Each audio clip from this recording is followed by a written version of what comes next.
smaller crowd, but that's fine.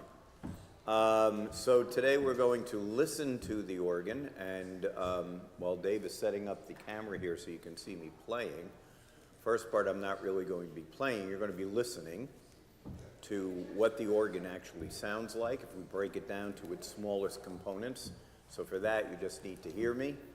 And last week I discussed how pipes are made of different materials, wood, metal, etc., how they're different shapes, they're different sizes, so you're going to hear that. And since there are some 50 individual stops on the Hilltop instrument, I'm going to go through most of them so you can hear, but of course all of these things kind of combine in an ensemble type of format, and some of these sounds by themselves sound quite odd or sometimes even ugly, but when you put it all together, it's amazing. So let's get started. I'm going to start with the middle manual, and last week I spoke about principles, and principal pipes are all in the facade here, not all of the pipes, but these are examples of principal pipes, almost always made out of metal. So starting on the middle manual, which is called the grate, we have this, which is the 8-foot principal. And it's called the 8-foot principal because the largest pipe is 8 feet long. That's it right there.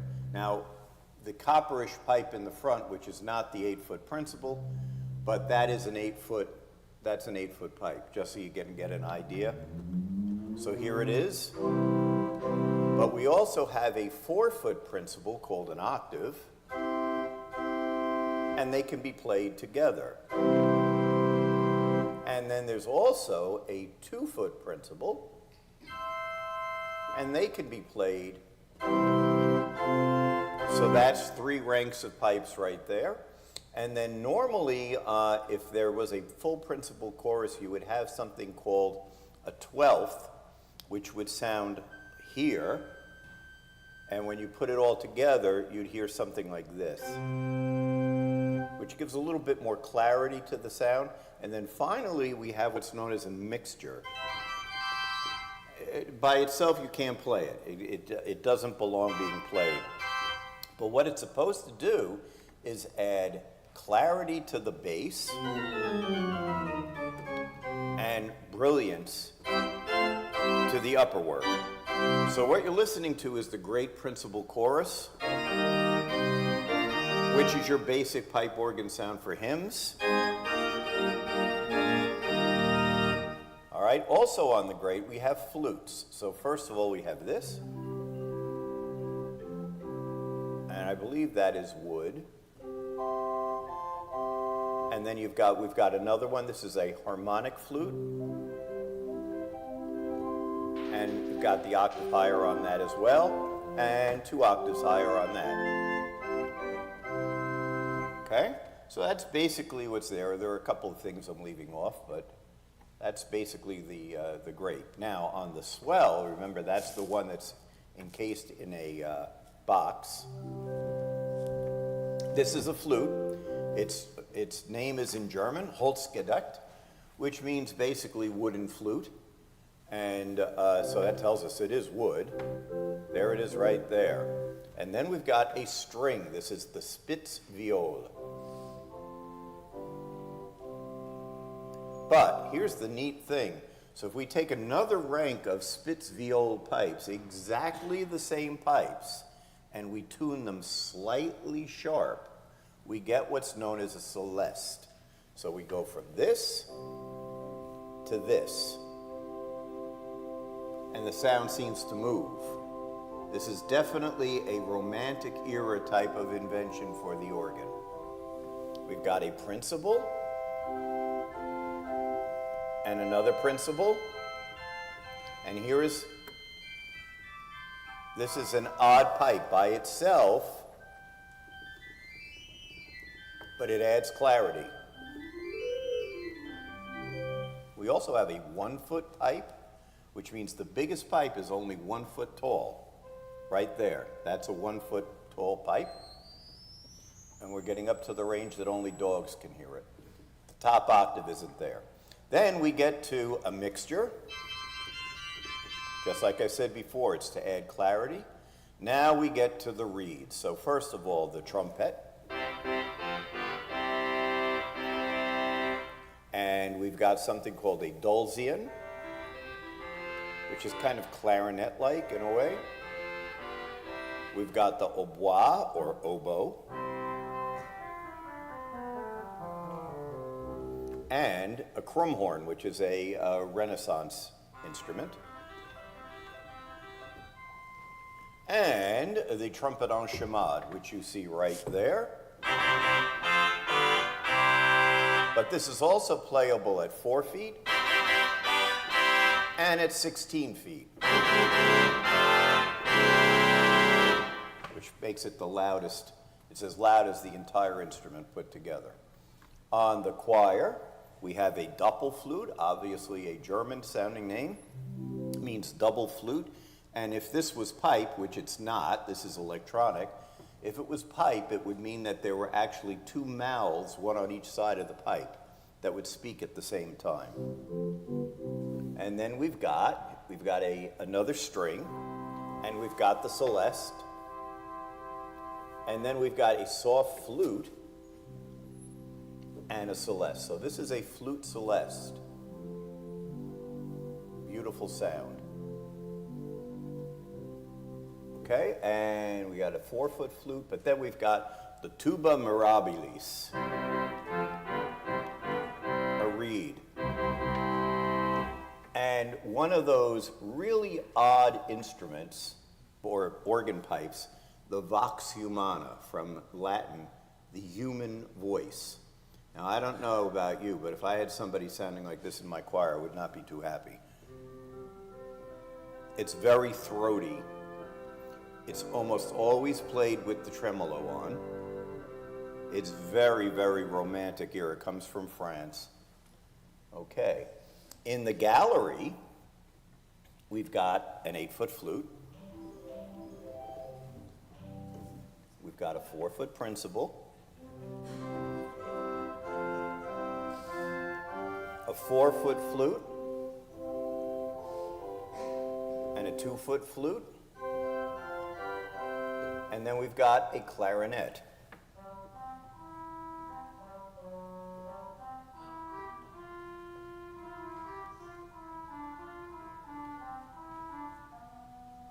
Little musical joke there, it's Peter and the Wolf. Then finally, in the pedal, the lowest of the lows, right? So let's start with the violone. So the violone are your copper pipes that are in the facade right here. In fact, this is starting at the C. This is not the lowest note. The lowest, anything below this is actually behind the facade, but this is that pipe over there. Oh no, that's that pipe right there. I lied. Now we're out of the facade. So those pipes are working right now. We also have a principal. And we've got a sub-bass. So you may recall that I said that if you stopper a pipe, it doubles the length. So this is a 16-foot sound. So we're dealing with an 8-foot wooden pipe that's had a stopper put in the top. And like I said, this is an 8-foot pipe right on the end here. So that means if you could double that, look where you'd be. You'd be right through the ceiling, right? If it was full length, but it isn't. It's actually stoppered, so you get this. So by itself, it really doesn't do a heck of a lot, but we can add to it by bringing other voices from the manuals down. Okay, we have an 8-foot principal here. And we've got the choral bass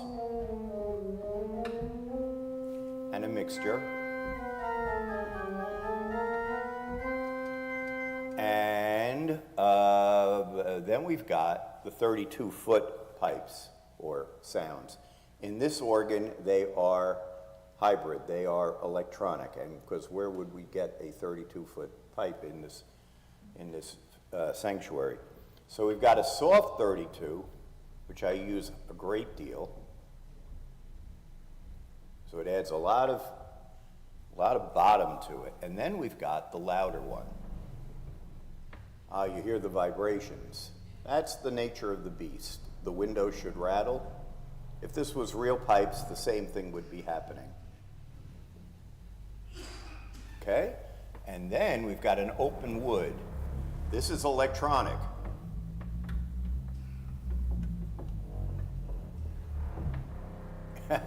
And then we've got the big reeds. So, a dulcian at 16 foot. The fagotto, which is basically a bassoon, but this would be a really big bassoon.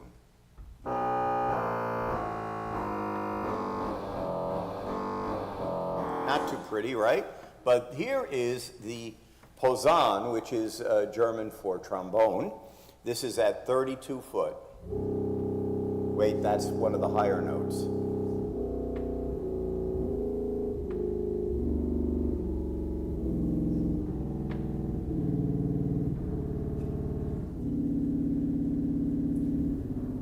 And right now, these notes are lower than any instrument that can play in the orchestra, lower than the bass fiddle.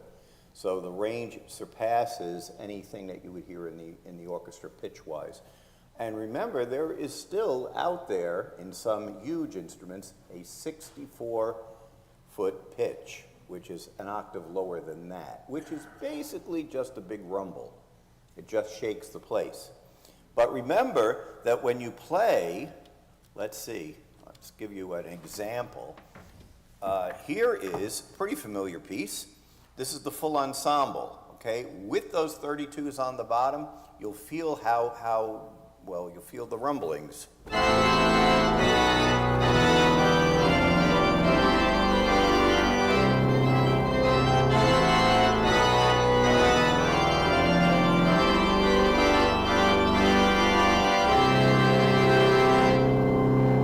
now you can hear the bottom, okay? So now we'll go on and see what we can make of the music that was written for the organ. So there is music that is written specifically for the organ, but a lot of the music that has come down to us over the centuries is really just what we would call transcriptions. In other words, pieces that were written for other types of instruments or groupings of instruments, specifically, a lot of times, orchestra. The piece that I played for the postlude today, if you were here for that, Finlandia, is a orchestral piece, and it was never considered to be, for the organ, but somebody decided, hey, I'm going to arrange it so one person can play all these notes, and very successfully, I might add. So we're going to go back to the Baroque period, which is roughly 1600 to 1750. I say roughly because composers didn't wake up on the morning of 1600 and say, and now I'm a Baroque composer, I'm going to write like a Baroque composer. Baroque, by the way, B-A-R-O-Q-U-E, Baroque, it means imperfect pearl, which is a word of derision for it. It was highly, highly ornamental. It was constantly moving, had a great deal of polyphony, in other words, many voices coming at you at once, and it was very, very complicated. And so some of our composers living during the Baroque, probably some of your favorites, Henry Purcell over in England, also John Stanley, and this is John Stanley's trumpet tune. I'll just play a little.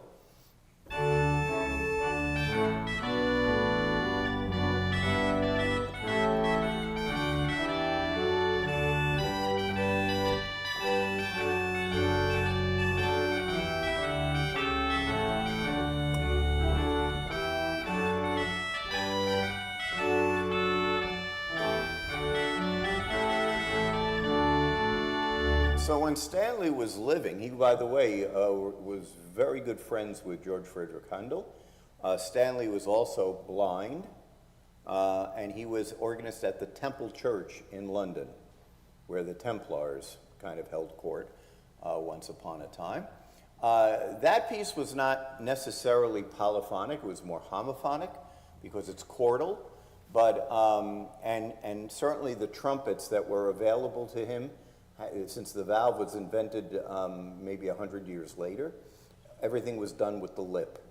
So it would have been a very difficult thing to play on the actual natural trumpet.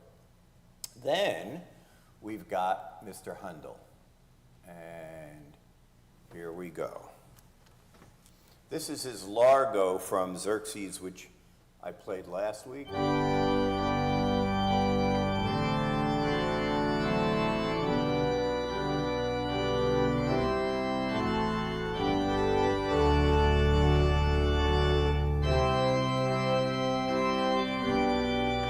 So right now I'm playing on the choir, the lowest manual, which I think you can see. I've got the swell coupled to the choir, which means the sounds that are all up on here are actually brought down to the bottom, and they're also in the pedal. So that gives me clarity. Solo here.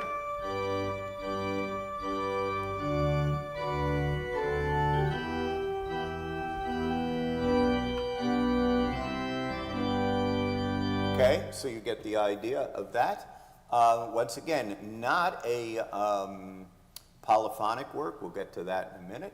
But what I wanted to say about this is a very famous Largo, but it is not written for the organ.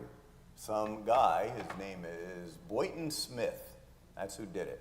He did the transcription. This is a piece from the opera Xerxes. This was actually sung by a bass during the performance of Xerxes, which is sometimes performed but not too often. At the same time, during the Baroque period, we've got this. The Canon in D by Johann Pachelbel. Let's go here. Let's go here. So a canon means by the rules. So the first 12 notes, 8 notes, are the canon, which appears usually in the bass. If it's done orchestrally, it's done with the, let me get rid of that. It's done with the cellos and the bass. And so what this means is that the composer takes those 8 notes and says, everything else I'm going to write is going to be based upon or layered upon those exact notes, and they cannot change. They cannot change. So wherever we are in the canon, those notes are going to be there, either in the bass or someplace.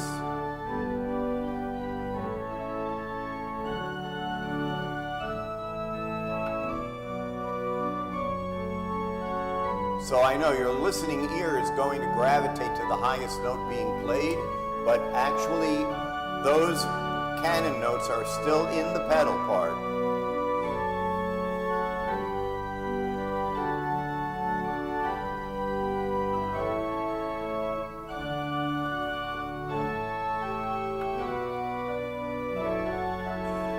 Et cetera, et cetera. And Pachelbel was probably one of the most prolific composers. He is also a person that greatly influenced the music of J.S. Bach. And with that in mind, here's J.S. Bach. And so what I always say is, about J.S. Bach, is he is at once both my best friend and my worst enemy. Because his music is so complex, and you're going to get a really good idea of what polyphonic music is. So a fugue is a musical jigsaw puzzle.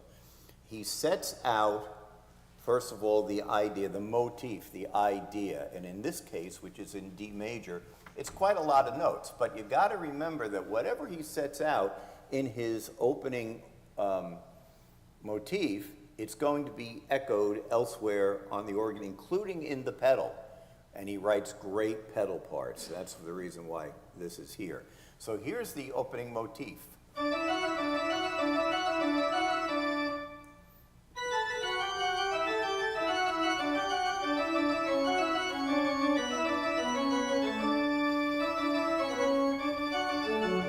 Now we go to counter melody.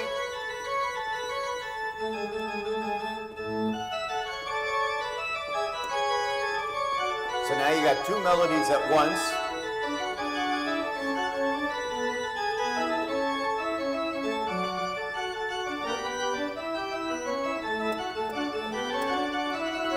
And here comes number 3.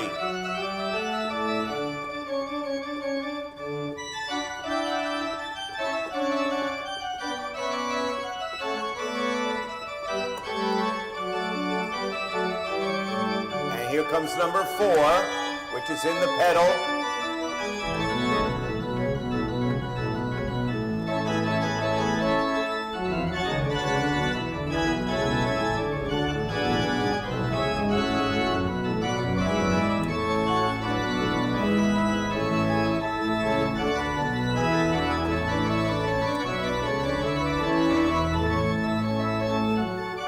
Etc.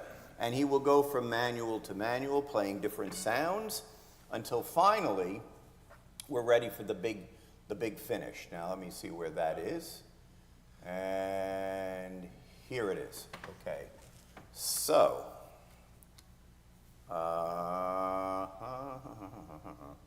just want to make sure I have what I want. That's a bit much. Okay.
Yeah, so that there's actually a pedal solo at the end.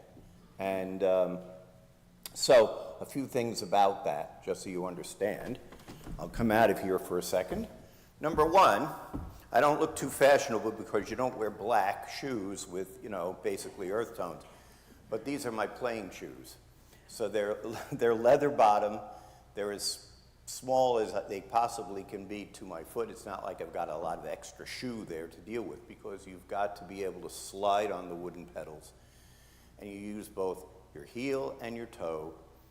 So there's a whole technique to how you pedal. Plus, you're using both feet.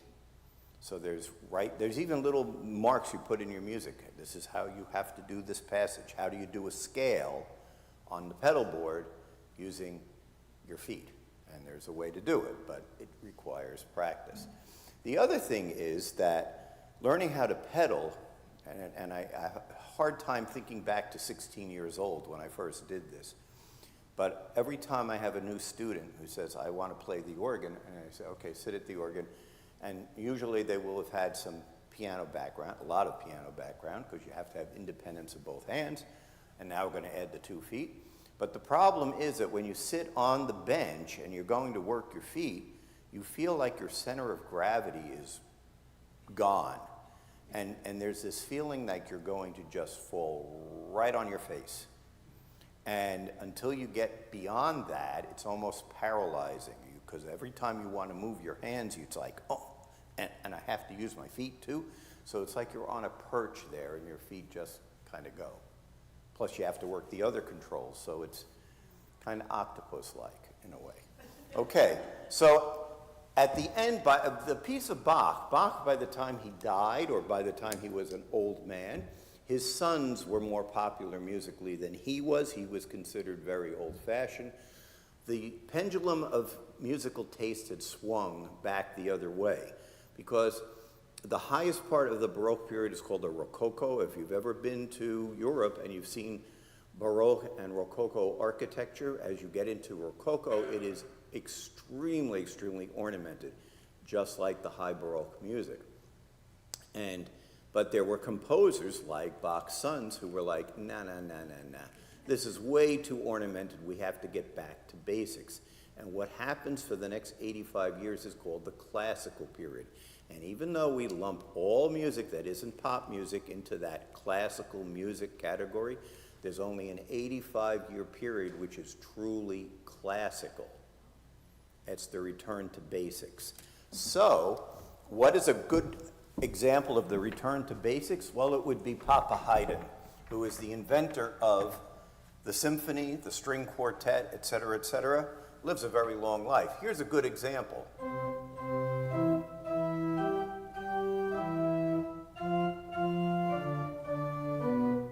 We've heard this, I'm sure.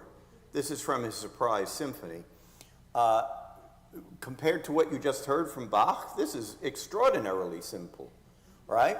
So now, but who else, or what other characteristics? It's a return to simplicity. It's basically chordal. It's got balanced melodies. For example, this is also Haydn.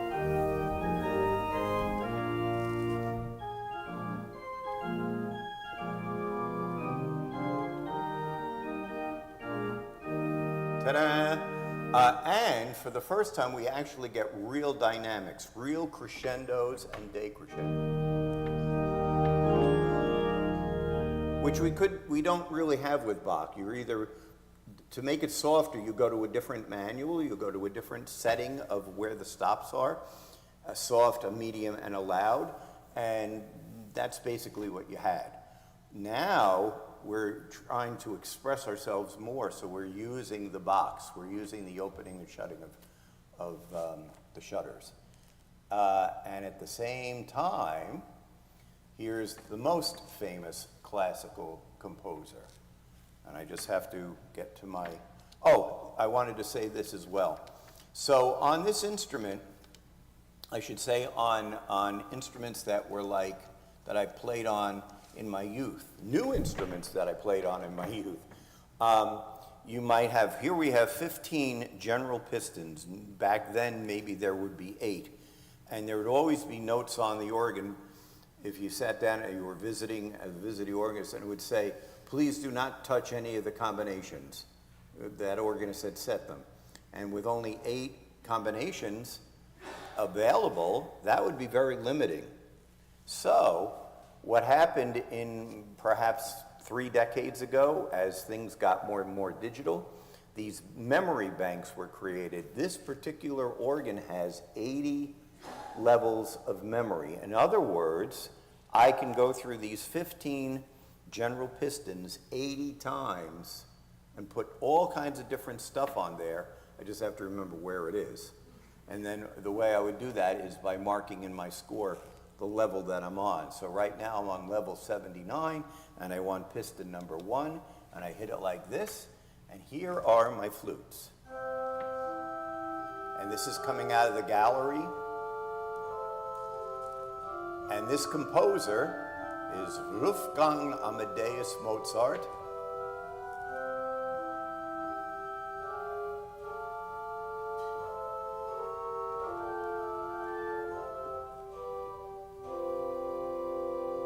it's called Adagio. However, what's really neat about this is he writes this piece of music for a newly invented instrument. That instrument is invented by the most famous American at that time. Who is that? Benjamin Franklin. Franklin invents something called the glass harmonica. It's a set. If you've been to a wedding, you got a crystal goblet on the table, you can wet it and you can move your finger slowly around the rim and you get this very, very unearthly sound.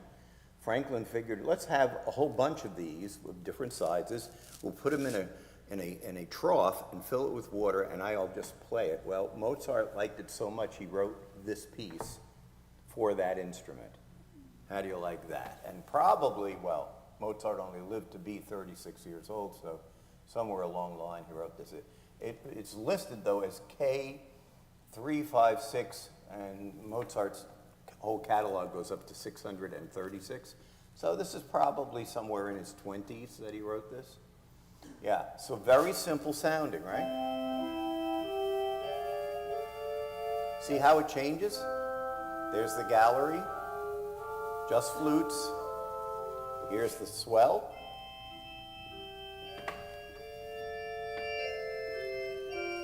And here's the grade. Yeah, that's how you choose your stops. And this, I think John asked this question last week. I know we've had this conversation. This music tells me how fast to play it, how loud to play it, but it doesn't say which stops to use. So for that, it's completely at my discretion. Sometimes they will tell you, and sometimes they will not. And then we get to another romantic, and this is, I have to go back up to here, there we go. This is Felix Mendelssohn. This is his Adagio. Now Mendelssohn, let me play a little. Now I'll be using that box, that idea of opening and closing.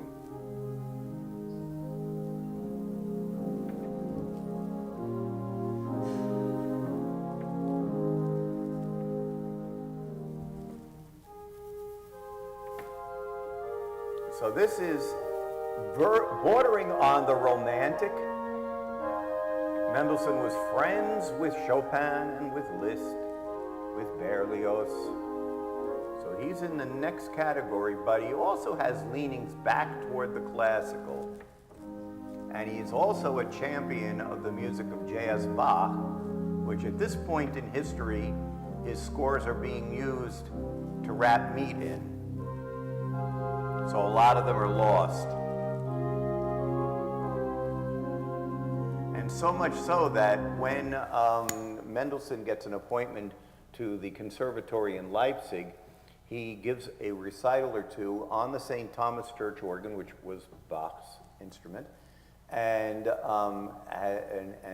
reinvigorates the audience's love for J.S. Bach. Musicians knew him, the audience didn't. That ship had sailed because, the Baroque was now out of style. So Mendelssohn is the person who brings that back. Okay, and then we've got, let's see, we've got the real romantics. So here we go to number 50. I got to get up there first. And this is Sir Edward Elgar, so we've got an Englishman. He writes a series of pieces which are supposed to be caricatures of people he knows. And of course, these are his friends and maybe his not-so-friends, but, and this first one he calls Nimrod. And all of his friends said, well, is that me, or is that me? Is he really talking? Nobody really knows who he was writing this about. But this is a pretty famous piece. Once again, not written for the organ.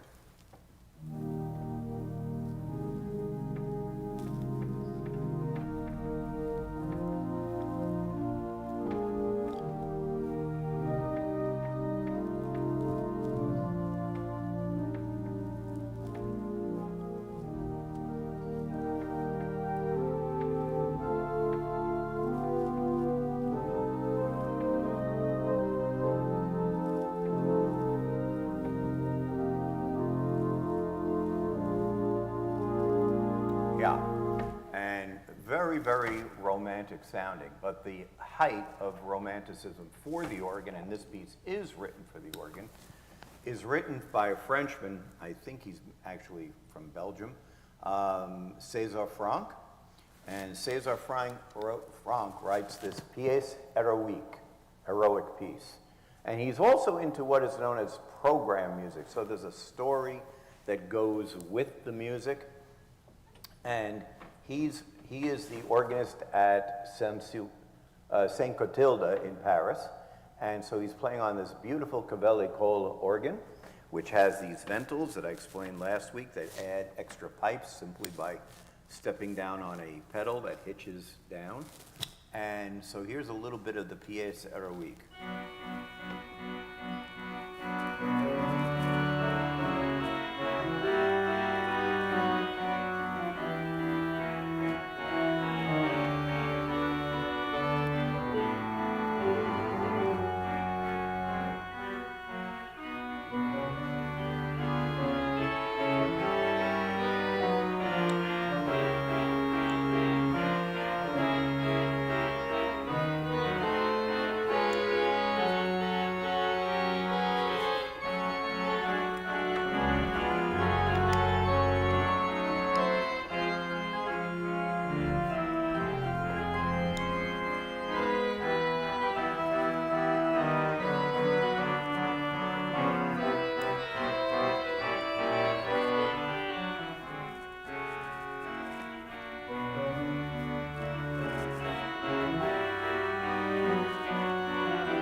Could see me do this, but I use that crescendo pedal, the big pedal that's all the way over to the right, just to add a few more stops. So I did like this.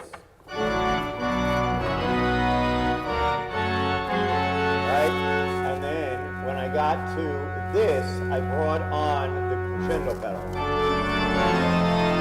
You can hear that the bottom just got bigger. It added more of those low reeds in there. So this really helps by, here's just one note by adding all those stops. And then we have our musical crazy man. Now here he is, Franz Liszt. So Franz Liszt was like this matinee idol. He and Chopin were very good friends, and then they weren't. I think they were kind of like in competition with each other a bit. But Liszt actually didn't write much for the organ, but this is one of the pieces he did write. And this is his prelude and fugue, sometimes called fantasy and fugue, on the theme B-A-C-H. Now, if you went back a few hundred years, we didn't just have 7 letters in the musical alphabet, A, B, C, D, E, F, G. There was actually a letter H.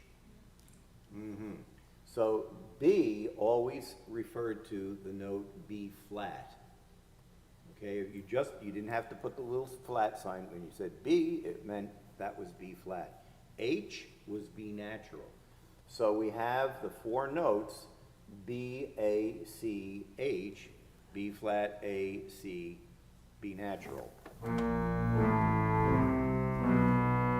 Right? So now, when I start this out, it begins with this. This is very ominous.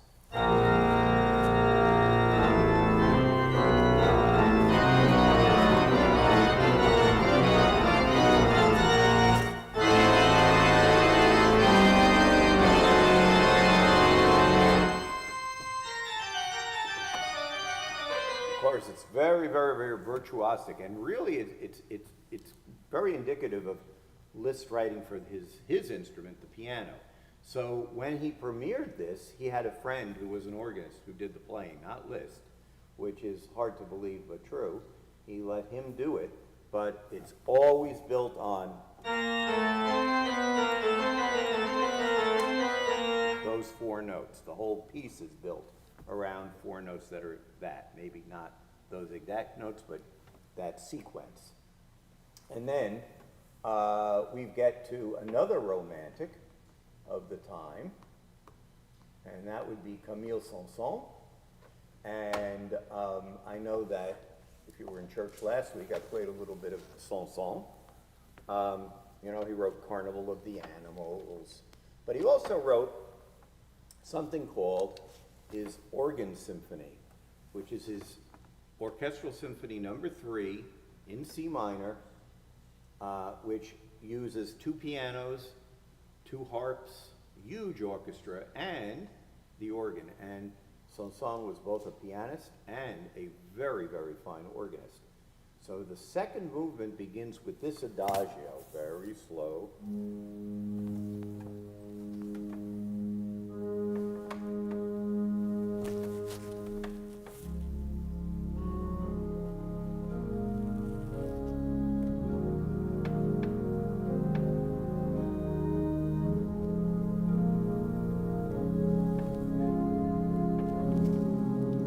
Listening to a recording of this movement, you can really hear those low 32s cutting right underneath the rest of the symphony orchestra.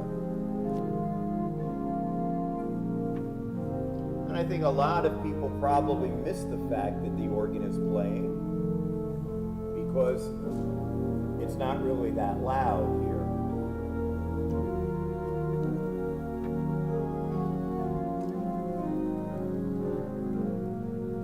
But the finale is the famous part. And the finale begins with the organ comes in and speaks, and then the orchestra comes in and you say, oh yeah, that's it. There's the organ. But, like I said, last week I played this.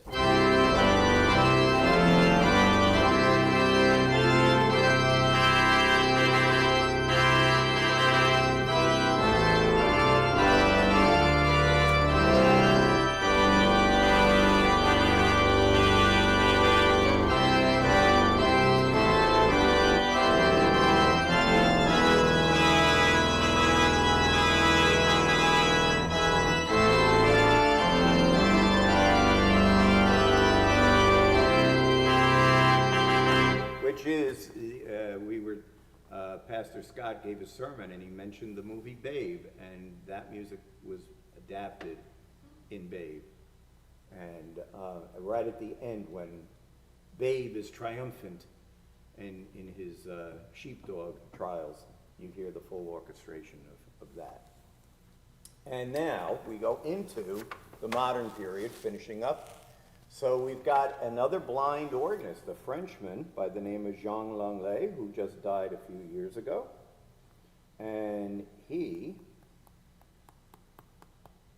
here it is, writes this. Let's see if I have that someplace. Probably not. I may have to. Yeah. So he writes this Prelude au Kyrie, Prelude on the Kyrie. And it's not your typical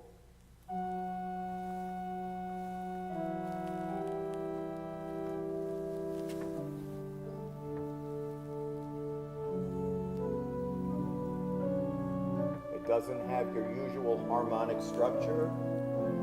This is a 20th century composition.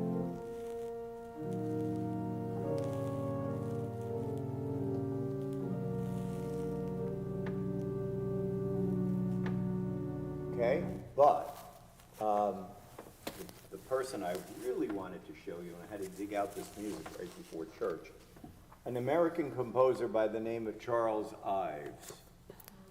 Charles Ives wrote this when he was 16 years old, up in Danbury, Connecticut. It's his variations on America. We know America, right? So here's America, and this is his intro.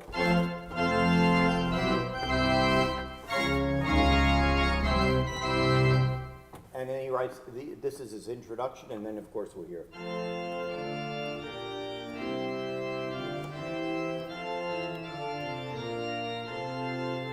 Right, well, his backstory is that he was an organist since the time he was a boy, but he got his musical background from his father, who was bandmaster in Danbury, Connecticut. And his father liked to take two bands, two different marching bands. Of course, in the green in the center of town was a gazebo, and they would march at each other from opposite ends of town, and they would meet up at the gazebo playing the same march. The only thing is, the older Ives thought it would be a really funny joke if when they got there, they were playing in two different keys. And so there was this clang of sound. The younger Ives, Charles, decides to use that to his advantage. And by the way, this piece is written specifically for organ. Ives himself said it was as fun as playing baseball. So there is this interlude right here.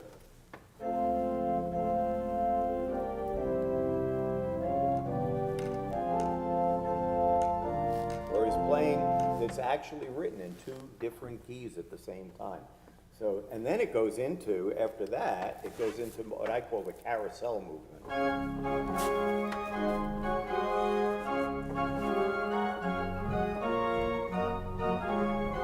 So there's a lot of little musical jokes in this. Consequently, Ives really bantered around for a lot in his youth, going from church to church to church to church. Why? Because he would improvise on the hymns, throwing them into different keys, and he would confuse the congregation. They were like, what key are we singing in, that type of thing. And he would be fired constantly. Get out of here. He ended up in Bloomfield, New Jersey, at the Church on the Green. He was fired from there, too. And so disgruntled, he decided to start his own insurance agency. I believe it turned into the Hartford, and he became a multimillionaire. He would still dabble in writing symphonies and other pieces, and he did get the Pulitzer Prize for one of his symphonies. So yeah, but he was more of a musical recluse than anything else. So I have one more thing. I don't know if I want. Yeah, this is written by Alec Whiten. Alec Whiten was organist at the Cathedral of St. John the Divine in New York City. And this piece is specifically written for the state trumpet. So I think that was a question too, was are these pieces normally written for the instrument that the composer's working on? And that's usually the case, that they pick things out that are kind of like that. And so remember, the state trumpet in Cathedral St. John the Divine is 600 feet away from the rest of the organ, and it's on 50 inches of wind pressure, which this isn't, but we don't have 600 feet in this sanctuary either. So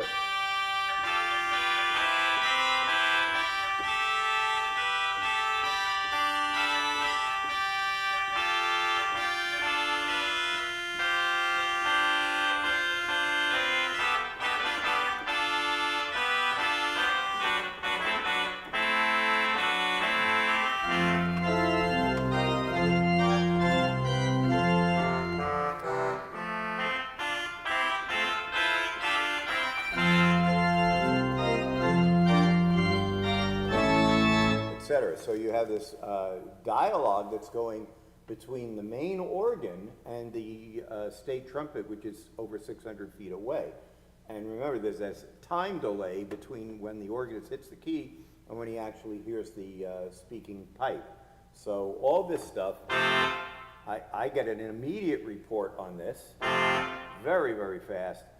If it was, in the cathedral, I'd hit the note and then bah, and so that's kind of tough to deal with. So you have to really get used to that. Meanwhile, the rest of the organ is right above you, and you get it really, really fast. So, hopefully today I showed you, some of the uses of the instrument. as I said last week, it's so complex, it's almost like you cannot possibly explain it in just an hour's time, or even 2 hours, but hopefully you get a better appreciation. Could you see what I was doing up there on the screen? Yeah, you can't, well, you can see a little bit of the pedal board, but it is tough to see. It really is. I was watching a little video, an organist by the name of Anna Lapwood.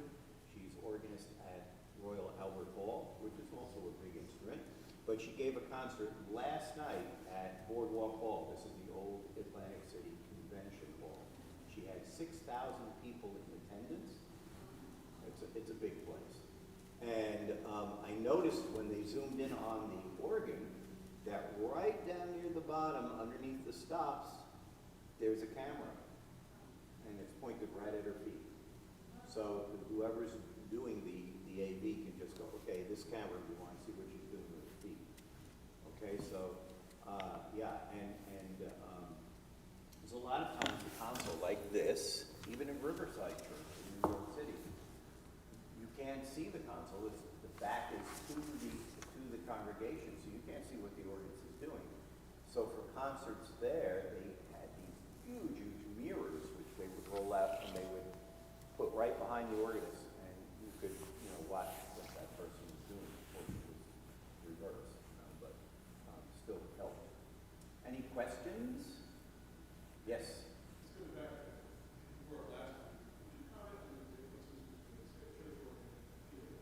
Okay. So in some cases, it's big theater organs, such as the one in Radio City, have a lot more pipes. Basically, what happens with a theater organ is you don't have as many pipes as a classical organ. Classical organ is meant to have one pipe per note, per sound, so you usually have thousands of pipes. Theater organ can do hundreds of pipes, but what they do is they take each one of those ranks and they divide it up into different pitches. They also play them at a bigger scale. In other words, the pipes are wider and also on higher wind pressure so that it speaks into the auditorium more efficiently. They also put in percussion. They'll have pianos in there. They'll have all kinds of like vibes and marimbas, etc. Bass drums, thunder. You can pick a button and you'll get a clap of thunder or bird calls, things like that. So, but you play it kind of the same. The footwork is a little different. Usually you're only using your left foot and you're using your right foot to control volume. But it's similar, but slightly different. Yeah. The console makes it look much bigger because of the horseshoe shape and the fact that it's multicolored and yeah, but it's basically smaller in most cases than church organ. Anything else? Did you mention the BACH? CH. All those notes would be right next to each other, wouldn't they? Yes. But that would be very limiting. I guess that's Yeah, well, that's part of the ego of the composer. Just like with the canon. Well, Beethoven makes these statements too. He says, I'm going to write 52 variations on this one theme, and let's see who else can play it besides me. And so the idea of doing theme and variations was to show not only your audience, but certainly other musicians, look how good I am at doing this. So by it's like when you were in school and your teacher said, I want you to write me a paper, write me an essay, and here's the theme that you are going to have. What did you do over the summer? And you go to yourself, you say to yourself, well, okay, this is easy to do. I know what I did over the summer. I can write this. And out you go. Which I always found easier than someone saying, write whatever you want. And then you go home and go, what am I going to write, And so, like with the canon, with the 8 or so notes, now the musician says, here are the notes that I'm picking, and now I'm gonna show you how clever I am by composing all of these other little variations on these 8 notes. And I'm gonna show you that by staying within the rules, I can still create a musical piece. Liszt is saying, here are these 4 notes, and I'm just gonna go wild on this piece, and he does for about 12 minutes. Between that and the Fantasia, which I gave you a tiny little piece of, and then the fugue, which comes after that, is even more about that. But, you know, Liszt being Liszt, he does go off into tangents that are just purely virtuosic, you know, that would be played by Liszt at the piano. Yes? So how much would the audience of the time be able to appreciate that? At the time, a lot, because they would have been the educated masses, not the poor people. That is up until, well, Liszt would have been during the Romantic, so then they would have had a wider reach. But certainly during the time of Bach, Bach was hired mostly by kings and princes. And everyone was working on that patronage system, so was Mozart. So people didn't realize, I didn't realize until we got away from the Esterhazy mansion and estate, that the common people really loved his music. He only figured that out in the last 10 years of his life. But like, so the canon and the kind of Yeah. organization, the audience, Would they have known exactly? It depends. Like, for example, Bach spent most of his time working in castles, but also for churches. So his last 30 years is spent in St. Thomas Church as well as St. Nicholas Church in Leipzig. And he composed for every week at least 9 cycles of cantatas. In other words, for every week in the church year, in 52 weeks, he had a choral piece that he would start on Monday and rehearse by Thursday of that week for that Sunday. And he did this for at least 9 years that we know of, and the rest probably are lost to forever, right? But remember, too, that the German Lutheran service at that time was 3 hours long. So music was extraordinarily important, and having a good musician, because the minister would preach for well over an hour. So to have music, and the hymns, the chorales, as they were called, had sometimes 24 verses. You know, so if you're sitting there in the church saying, wow, this hymn has 5 verses, that's a lot. Oh no. Oh no. So he would have to be able to improvise on that hymn, but not only that, he would write a prelude, a chorale prelude to that hymn, which would be played right before the hymn was sung. And it would be a disguised version of the melody. And then the people would say, oh, we know what that chorale is, we hear it. And then he would stand up, and then he'd go into the... So it was really important. And the people, yes, they knew what it was. They knew what it was. Okay?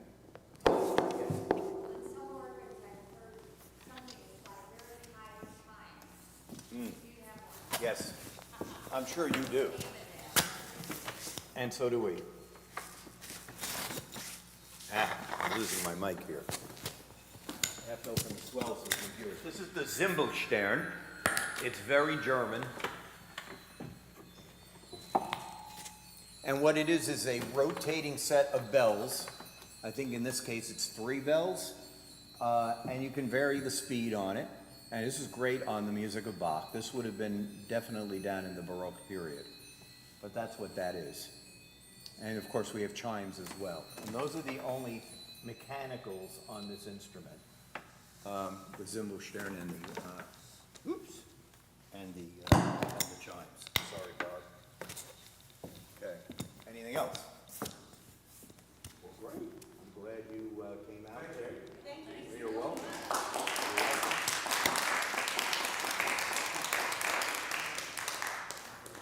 And thank you to my AV people here, because now you could see a little bit more. Yep. Thank you all. I'm going to leave that there.